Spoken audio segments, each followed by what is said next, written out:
গোবিন্দ গাঙ্গুলির এই অবৈধ ছেলেটার নামে নিজের সমস্ত সম্পত্তি লিখে দিলে। না জেনে চাচাবিরা দিবাকর, কে বলেছে গোবিন্দ গাঙ্গুলির অবৈধ ছেলে?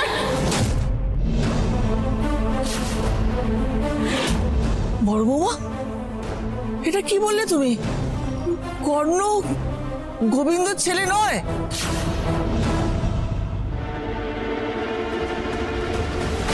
কি হলো আন্টি? ঠাম্মি কি জিজ্ঞেস করছে, উত্তর দাও। দিদিভাই, দিদিভাই তুমি চুপ করে আছো কেন? তুমি আমাদের সকলের থেকে কি লুকোচ্ছো বলবে তো? বড় বৌদি তুমি বলো না, এতদিন ধরে কি লুকিয়ে রেখেছো আমাদের থেকে? মোহিনীমা, আপনি জানতেন লাই মোহিনীমা, সত্য কোনোদিনও চিরকাল থামাচাপা রাখা যায় লাই। একদিন না একদিন সে সবার সামনে বেরিয়ে আসবেই কেনে।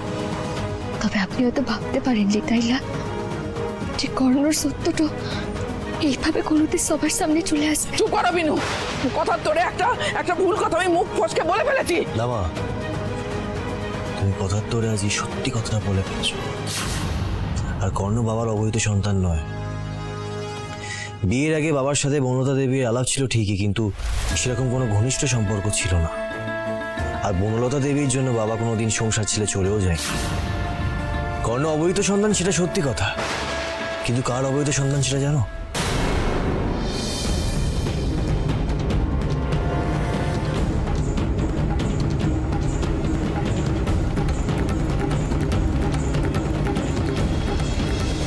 কর্ণ তোমার অবৈধ সন্তান।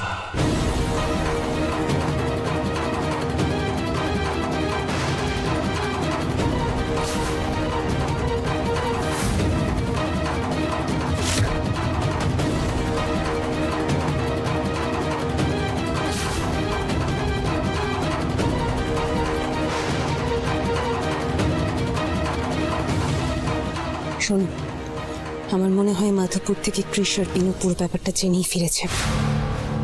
দাদুভাই, দাদুভাই এইসব তুমি কি বলছো তোমার মায়ের সম্পর্কে? আমি তুমিই বলো না, কখনো কোনো সন্তান তার মায়ের নামে এসব কথাটা বলতে পারে? তবে আজ সৌরে বাবু যা যা বলছে সব সত্যি কথা বলছে কেন? এটা মিথ্যা কথা, মিথ্যা কথা, মিথ্যা কথা, সব মিথ্যা কথা। মা, তুমি খুব ভালো করে জানো যে আমি কোনো মিথ্যে কথা বলি না। আমি জানি কৃষ, আমি জানি তুমি কোনোদিন মিথ্যা কথা বলো না, কিন্তু কেউ আমার বিরুদ্ধে মিথ্যা কথা বলে তোমাকে উস্কিয়েছে। সে চায় তোমার সাথে আমার সম্পর্ক খারাপ করতে। তুমি তুমি কৃষ, তুমি আমার একমাত্র সন্তান। এই ছেলেটা আমার কেউ নয়, কেউ নয় কৃষ। আচ্ছা ঠিক আছে, আমরা সবাই ধরে নিলাম যে কর্ণ তোমার অবৈধ সন্তান নয়, কিন্তু কর্ণ যে আমার বাবারও সন্তান নয় সেটা তো তুমি জানতে মা। তার সত্ত্বেও কর্ণকে কেন এই বাড়িতে থাকতে দিয়েছিলে তুমি? কি হলো মোহিনীমা, এই প্রশ্নের উত্তরটা দিতে আপনার এত সময়টা কেন লাগছে বলেন? জানো তো মা, আমি না কিছুদিন আগে পর্যন্ত ভাবতে পারিনি যে আমার জীবনটা এভাবে বদলে যেতে চলেছে। যেদিন বিনু আমাকে প্রথম এই প্রশ্নটা তুললো না যে আসলে তুমি হয়তো সেটা নও যেটা তুমি আমাদের সবার সামনে দেখাও, আমি সেদিন খুব ডিস্টার্ব ছিলাম। আর সেদিন রাতেই মাধব আমার স্বপ্নতে আসে। মাধব আমার স্বপ্নতে এসে আমাকে বলে যে আমার সমস্ত প্রশ্নের উত্তর মাধবপুরে আছে। আমি কাউকে কিচ্ছু না বলে, বিনুকেও পর্যন্ত না জানিয়ে মাধবপুরে চলে গেছিলাম আমার প্রশ্নের উত্তর খুঁজতে।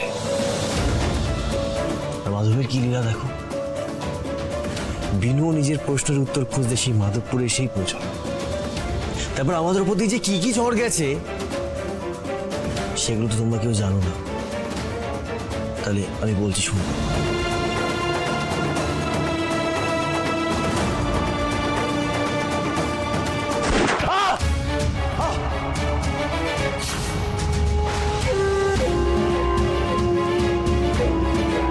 মাসিমা, আমরা বড্ড বিপদটাতে পড়েছি কেনে। আমাদের পেছনে কিছু গুন্ডাটো করেছে, আর আমার স্বামীর পায়ে গুলিটা বিঁধেছে। উনি আর হাঁটতে পারছেন লাইক।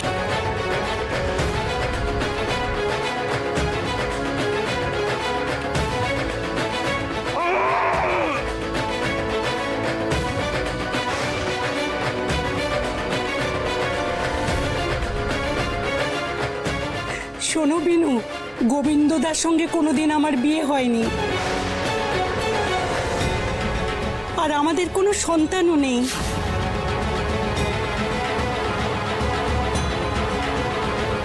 বিয়ের আগে মোহিনী যে একজনের সাথে সব শুয়ে বসেছিল,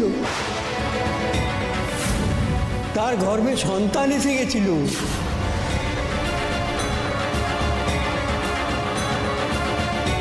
জানো তো মা,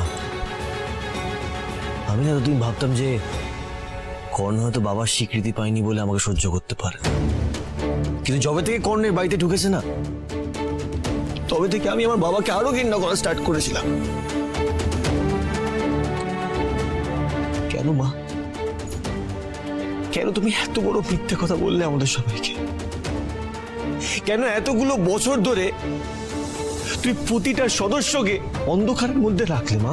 আমি কাউকে অন্ধকারে রাখিনি কৃষ বেটা, কাউকে না। আমার বিরুদ্ধে চক্রান্ত হচ্ছে, তুমি বুঝতে পারছো না কৃষ বেটা? আমার বিরুদ্ধে চক্রান্ত হচ্ছে, সব সব চক্রান্ত করছে ওই কাল নাগিনী বনলতা। আর ছোটকাও গিয়ে জুটেছে ওই কাল নাগিনীর সঙ্গে। ওরা আমার সুখ কোনোদিনই সহ্য করতে পারেনি, ওরা আমার শত্রু। তুমি চেনো না ওদের? কেন এরকম বলছেন মোহিনীমা? কেন দুজন নিরপরাধ মানুষের উপর এই অপবাদটা দিচ্ছেন আপনি? আপনি জানেন ওরা কি অবস্থাটাতে আছে? ভাঙা ঘরে আধ পেটা খেয়ে আছে কেনে। ওরা যদি সত্যি আপনার শত্রুটা হতো তাহলে এতদিনে আপনার সব সত্যি ওরা মার করে আনতো কেনে। আর এত বছর ধরে আপনি এই গাঙ্গুলি পরিবারের সবার সামনে মাথা উঁচু করে বাঁচতে পারতেন লাই। আপনার এত নামডাক, এত ক্ষমতা কোনো দিনও হতো লাই কেন? চুপ করো তুমি। তুমিও নিশ্চয় ওদের দলের লোক। এই মতলবে আমার সংসারে ঢুকেছো যাতে আমার ছেলেকে আমার থেকে দূরে সরিয়ে দিতে পারো। যেবাদি অসভ্য মেয়ে কথাকার। বিনু মিথ্যে কথা বলছে না মা, আর আমিও কারোর কথা শুনে এটা বিশ্বাস করিনি যে কর্ণ তোমারই ছেলে। আমার কাছে প্রমাণ আছে। বিনু,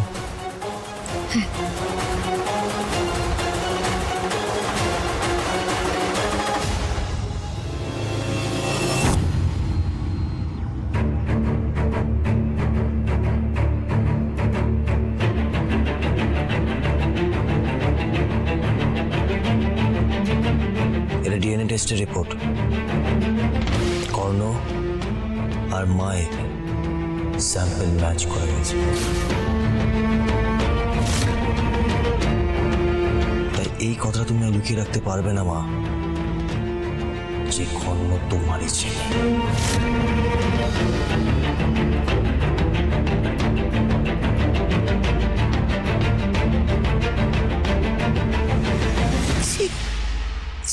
ছি বড় বৌমা, তুমি এত বড় ভাবি? তোমার জন্য আমার ছেলে এই সংসারটা ছেড়ে যেতে বাধ্য হয়েছিল, আর আজ যখন সে ফিরে এলো তাকে তুমি এত বড় অপমান দিলে। বড় বৌদি, দাদা তোমার সাথে কি অন্যায়টা করেছিল যে তুমি দাদার এত বড় ক্ষতিটা করলে? তোমাকে না আমি আমার আরাধ্য দেবী মানতাম, অন্ধের মতো বিশ্বাস করতাম আমি তোমাকে। আজ অব্দি কোনোদিনও আমি তোমাকে না কোনোদিন প্রশ্ন করেছি, না তোমার দিকে আঙুল তুলেছি। যে বা যারা তোমার দিকে আঙুল তুলেছে না, তাদের আঙুলটা ভেঙে দিয়েছি আমি। কিন্তু তুমি পারলে এত বড় কথাটা আমার থেকে লুকিয়ে রাখতে? কারণ আমি ভয় পেয়ে গেছিলাম কৃষ বেটা, আমি ভয় পেয়ে গিয়েছিলাম। আমার মনে হয়েছিল সত্যিটা জানলে তুমি আমায় স্বীকার করতে পারবে না, আর আজকে ঠিক সেটাই ঘটছে। ছি ছি ছি ছি ছি বেয়ান, এই ছিল আপনার মনে? হ্যাঁ, কুমারী বয়সের পাপ ঢাকতে আপনি এই অবৈধ ছেলেটাকে সম্পত্তিটা লিখে দিলেন? মুখ সামলে কথা বলুন। আমি কাউকে কোনো সম্পত্তি লিখে দিইনি। ওকে আমি তো জানতামই না। আপনি না জেনে শুনে বুঝে ওই ছেলেটাকে আশ্রয় দিয়েছেন। আপনি সব জানতেন, ডুবে ডুবে জলকে এখন সাধু সাধা হচ্ছে, তাই না? এই যে মাসিমা, আপনাকে একটা কথা বলি, আপনার বড় বৌমাকে তো সব জানতো, জেনে শুনে লেখাপড়া করে ওই সম্পত্তিটা দিয়েছে। দিবাকর ওটা কি বলছে? হ্যাঁ কি বলছে? এগুলো কি সত্যি? তুমি তো কোনোদিন আমাকে এগুলো বলনি। দিদির বিয়ের আগে বাচ্চা ছিল। আমি কিভাবে জানবো এসব? দিদির বিয়ের আগে বাচ্চা ছিল না কি ছিল? আমার কি তখন বয়স হয়েছিল? আমি তো তখন ছোট ছিলাম। আর বিয়ের পর দিদি সোজা আমাকে কলকাতায় নিয়ে চলেছে, তো আমি কিভাবে জানবো? আমার কাছে পসিবল ছিল না এগুলো জানা। আরে দেবা, এসব বাচ্চা ফাচ্চা ছাড়ো না তো, সমস্ত সম্পত্তি নিজের নামে করে নিচ্ছে। এখন তো আমাদের ঘাড় ধাক্কা দিয়ে বাড়ি থেকে বের করে দেবে। দেখতে পাচ্ছেন মোহিনীমা, নিজের সন্তানকে স্বীকার্য না করে তাকে কতটা অন্ধকারের মধ্যে ঠেলে দিয়েছেন যে আজ সে নিজে আপনার সংসারটা চারকার করে দিতে চাইছে কেন? এখনো সময় আছে আপনার হাতে মোহিনীমা। নিজের সন্তানকে স্বীকৃতি দিন মোহিনীমা।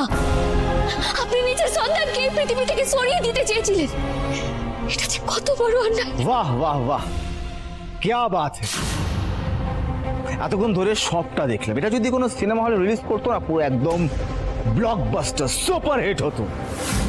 এত রাগ, অভিমান, কান্নাকাটি সব দেখলাম, কৃষ আর বিনুর মহানুভবতাও দেখলাম, আর সর্বজন শ্রদ্ধেয় মোহিনীমাকে ভুল প্রমাণ করে তার অবৈধ সন্তানকে কি করে স্বীকৃতি পাইয়ে দিয়ে এই গোটা গাঙ্গুলি পরিবারকে এক সুতায় বেঁধে রাখতে হয় সেটাও দেখলাম। বাহ Binu, I am so proud of you, you are very talented. কিন্তু কি জানো তো, এই চালাকি আমার সাথে খাটবে না, কারণ আমি মোহিনীমাকে মা বলে মনে করি না আর করব না। আরে কিসের মা? এই ছেলেটা আমার প্রথম সন্তান, তাকে আস্তে করে ফেলে রেখেছে, কিভাবে খেয়েছে বেঁচেছে সেটা কি উনি জানেন? উনি মা হওয়ার যোগ্যই নয়। আই হেট হার। কর্ণ, এই একদম না, কোনো সিম্প্যাথি না। আমি যেদিন থেকে জানতে পেরেছি যে এই মহিলার সন্তান আমি, আমার শুধু একটাই লক্ষ্য, এই গোটা গাঙ্গুলি পরিবারকে শেষ করে দেওয়া, ফিনিশ করে দেওয়া। No sympathy. আপনার তো রাগ মোহিনী মায়ের উপরে, তাহলে আপনি কেন শুধু শুধু সৌরভ বাবুর এত বড় ক্ষতিটা করতে যাচ্ছিলেন? বেশ করেছি আমি ওকে হেট করি, কারণ ও মোহিনী গাঙ্গুলির সাথে বড় হয়েছে, কাছে বড় হয়েছে, ভালোবাসা পেয়েছে, আর আমি রাস্তায় বেঁচেছিলাম। কি হবে বড় হয়েছে কিছু জানেন উনি? আই হেট হিম। আমি ছোটবেলা থেকে যা কষ্ট পেয়েছি, যা যন্ত্রণা পেয়েছি, প্রত্যেকজনকে তাই দেব। কষ্টে তীরে তীরে প্রত্যেককে মারবো আমি, তবে আমার শান্তি হবে। ইমোশনাল ড্রামা মাই ফাট। কি হলো মহিমা, আপনি আবার আমাকে সাপ টাপ দিচ্ছেন না তো? হ্যাঁ কি সত্যি? মানে আপনার তো নাকি বিশাল ক্ষমতা, আপনি তো সাধিকা। আরে আমি যেইটুকু তন্ত্র অর্জন করেছি সেটারও যদি 1% আপনি পেতেন, সেটাও তো পাননি। সবাই শুনে রাখো, ভালো করে সবাই শুনে রাখো, এই মোহিনীমা কোনো মাফা নয়। আপনি একজন ফ্রড মহিলা, দিনের পর দিন মানুষকে ঠকিয়ে এই গোটা সাম্রাজ্য আপনি তৈরি করেছেন, আর সেই সাম্রাজ্য আপনার শেষ হবে, কারণ এতগুলো মানুষের চোখের জলের নিচে আপনার এই পুরো সাম্রাজ্য শেষ হয়ে যাবে। চুপ করো, চুপ করো, চুপ করো, চুপ করো।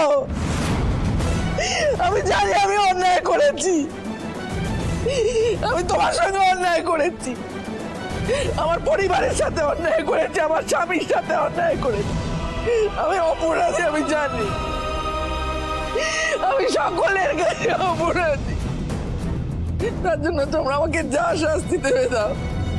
তুমি আর রুক্মিণী আমাকে যা বলবে আমি সব করব। শুধু আমার কৃষ্ণের কোনো ক্ষতি করো না, তোমরা কোনো ক্ষতি করো না। তাহলে একটা কাজ করুন, আপনি না এই বাড়ি থেকে বেরিয়ে যান, ছেলে বউ শাশুড়ি ননদ সবাইকে নিয়ে বেরিয়ে যান। আমি কাউকে এখানে দেখতে চাই না। কর্ণ, কি বলছো এটা তুমি? কেন সবাইকে তাড়িয়ে দিতে চাইছো? তুমি বুঝতে পারছো না? এরা এখন লটর বহন নিয়ে বেরোতে অনেক টাইম লাগিয়ে দেবে, অত সময় তো আমাদের কাছে নেই। আর তাছাড়া এতদিন ধরে এরা সকলেই যে পুরো গাঙ্গুলি ফ্যামিলি ওদের ইশারায় আমাদেরকে নাচিয়েছে, এবার তো আমাদের সময় ওদেরকে আমাদের ইশারায় নাচানো, তাই না? এরা সবাই এখন থেকে এখানেই থাকবে, কিন্তু সেটা আমাদের হুকুমের চাকর হয়ে। চুপ করো রুক্মিণী, মুখটা সামলে কথা বল। এই তুমি ভাবলে কি করে যে তোমাদের দয়ায় আমরা এই বাড়িতে থাকবো? আমরা কেউ থাকবো না এই বাড়িতে, সবাই এক্ষুনি বেরিয়ে যাব। না ছোট ভাই, আমরা এই বাড়ি ছেড়ে কোথাও যাবো না। ঠিক আছে কেন সৌরে পিপি, আপনার শর্তে আমরা রাজি কেন? মোদি ভাই, তুমি এই কথাটা বলছো? মানে আমরা সবাই রুক্মিণীদের চাকরের খাটবো এই বাড়িতে? তাতে কি হয়েছে পায়েল? দেখো দেখো, কাজ করার মধ্যে তো কোনো খারাপ কিছু নেই। আমি কাজ করতে ভয় পাই নাই, আর আমি বলবো তোমরাও পেও নাই। ঠাম্মি, ঠাম্মি তুমি আমার উপরে ভরসা রাখো, এখন আর কথা বাড়িও নাই। ব্যাস, তাহলে তো হয়ে গেল। তোমাদের আদরের বৌদির কথা তোমরা সকলে মিলে শুনে নিলে। তাহলে এখন থেকে তোমরা সবাই কাজে লেগে পড়ো না। মানে কাজের লোকেদের তো ছুটি দিয়ে দিতে হবে, অত টাকা পয়সা তো খরচ করতে পারবো না, তাই সবাই কাজ ভাগাভাগি করে নেবে। আর এই যে কাকাই তুমি, আর এই যে তোমরা দুজন মাধবপুরের 2 কাট পিস, তোমাদেরও কিন্তু কাজের জন্য লম্বা লিস্ট করা আছে, সেটা আমি তোমাদের ঠিক সময় বুঝিয়ে দেবো। যাও, আর ভিড় করো না, যাও এখান থেকে, যাও।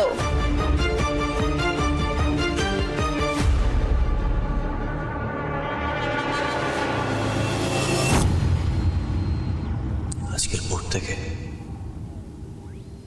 তোমাকে আর কোনোদিনই মা বলে ডাকতে পারবো না।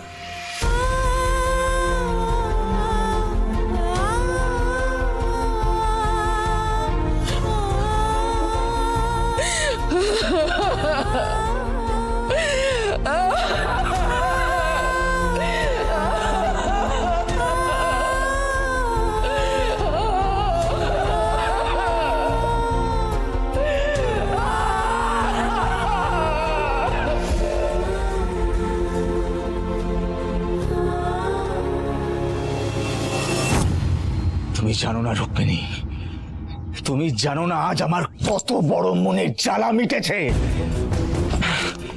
আমি যেদিন থেকে জানতে পেরেছি যে ওই মোহিনী গাঙ্গুলি আমার জন্মানোর পর আমাকে মারতে চেয়েছিল, আমি সেদিন থেকে প্ল্যান করেছি, ছক করেছি যে আমি এই গাঙ্গুলি বাড়ির প্রত্যেকটা মানুষকে শেষ করে দেব। আর তুমি এটা কি করলে? কেন এই আগাছাগুলোকে এই বাড়িতে রেখে দিলে? কাম ডাউন করলো, ইয়া কাম ডাউন। আরে বাবা, তুমি যেরকম রিভেঞ্জ নিতে চাও, আমিও তো রিভেঞ্জ নিতে চাই, তাই না? একটু টর্চার করবো না? গাঙ্গুলি বাড়ির প্রত্যেকটা মানুষ আমার দেহ অত্যাচারে কষ্ট পাবে, আমার পায়ে এসে পড়বে, আমার থেকে ক্ষমা চাইবে, তবে না আমি একটু শান্তি পাবো। ঠিক আছে, আচ্ছা শোনো, আজ একটু সেলিব্রেট করি, আমরা কেক বানাই। জানো তো করলো কি? আমি না এতটা খারাপ ছিলাম। রিয়েলি? আমি স্বার্থপর ছিলাম।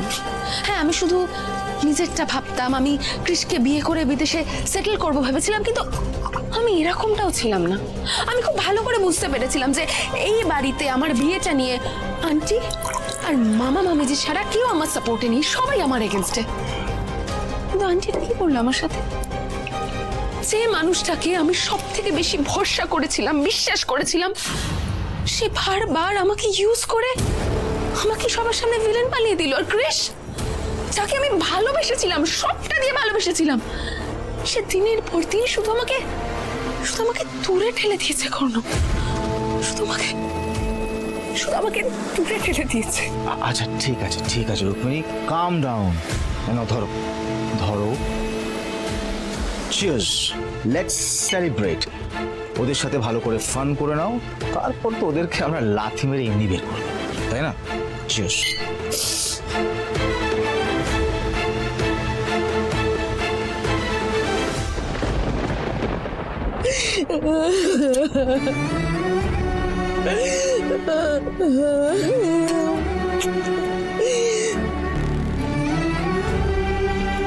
দিদি, দিদি প্লিজ, এইভাবে কাঁদলে চলবে বলো তো? প্লিজ দিদি, হতাশ হয়ে থেকে এইভাবে কৃষের ছবিটাকে আঁকড়ে ধরে থেকো না, প্লিজ কিছু করো এবার। দিদি, এই শহরের সমস্ত পলিটিশিয়ান, সমস্ত গভর্নমেন্টের উচ্চ পদস্থ অফিসার থেকে শুরু করে পুলিশ কমিশনার, সবাই তোমার জয়গান করে। প্লিজ তাদেরকে ফোন করো, কিছু একটা করো দিদি, কোনো উপায় বার করো। দিদিজি, এইভাবে হাত গুটিয়ে বসে থাকলে আমাদের সত্যি গাছতলায় গিয়ে বসতে হবে। একটু কিছু ভাবো। ওদিকে কর্ণ রুক্মিণী তো সব সম্পত্তি নিয়ে নিচ্ছে। নিক, সব নিয়ে নিক, সব নিয়ে নিক, সব নিয়ে নিক। আমার কিচ্ছু চাই না। আমার টাকা পয়সা, গাড়ি বাড়ি সম্পত্তি গয়না কিচ্ছু চাই না, কিচ্ছু না।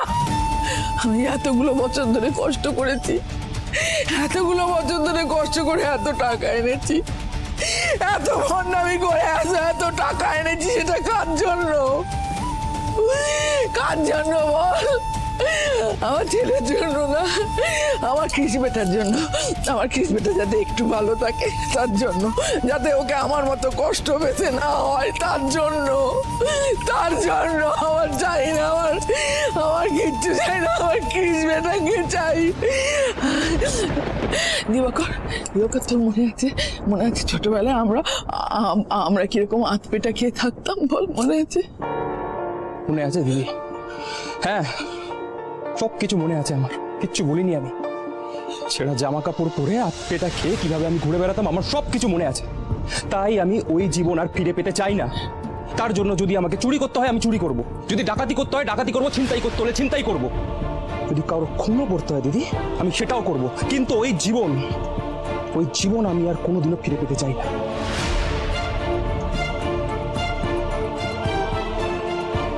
সরি বাবু, আমাদের কিন্তু দুর্বল হলে চলবে না, ঝড়ের মোকাবিলাটা করতে হবে। এখন আমাদের অনেক কাজ বাকি কেনে। হ্যাঁ বেনু, সবে তো একটা সত্যি সামনে এসছে, কিন্তু আমি নিশ্চিত যে এই গাঙ্গুলি বাড়ির দেওয়ালে আরো অনেক সত্যি আছে যেগুলো শুনলে হয়তো আমরা সহ্য করতে পারবো না, ভেঙে পড়বো। কিন্তু আমাদের ভেঙে পড়লে হবে না বেনু, আমাদের সমস্ত সত্যি খুঁড়ে বার করতে হবে। দা ভাই, বৌদি ভাই, তোমরা একা হাতে কেন সমস্ত কিছু করতে চাইছো? আমাদেরকেও বলো কি হেল্প দরকার। দেখ আয়ুষ, পায়েল, আমি তোদেরকে এসবের মধ্যে জড়াতে চাই না রে। জড়াতে চাই না মানে? আমরা কি এই বাড়ির লোক নই? আরে বাবা, রুক্মিণীদির চাকর হয়ে থাকতে হবে, এই শর্তেও আমরা রাজি হয়ে গেলাম। একবার মনে হলো না তোর দা ভাই কেন আমরা এই শর্তে রাজি হলাম? তোদের পাশে দাঁড়াবো বলে তো। বুঝতে পারছে কেন ছোট ভাই শান্ত হো, এভাবে উত্তেজিত হয়েও লাই। দেখো, আমি আর সৌরে বাবু ভালো করে জানি কেন যে তোমরা দুজনে আমাদের জন্য প্রাণটা অবধি দিতে পারো। বৌদি ভাই, তাহলে প্লিজ বলো যে তোমরা কি ভাবছো, তোমাদের মাথায় কি প্ল্যান চলছে, প্লিজ আমাদেরকে বলো। দেখো পায়েল, গোসাই ঠাকুর যে এতদিন ধরে স্মৃতিশক্তিটা হারিয়ে বসে আছেন, তার পেছনে কোনো না কোনো একজন ব্যক্তি তো আছে কেনে, যে কিনা ওষুধটা খাইয়ে গোসাই ঠাকুরের মুখটা বন্ধ করে রাখতে চাইছে।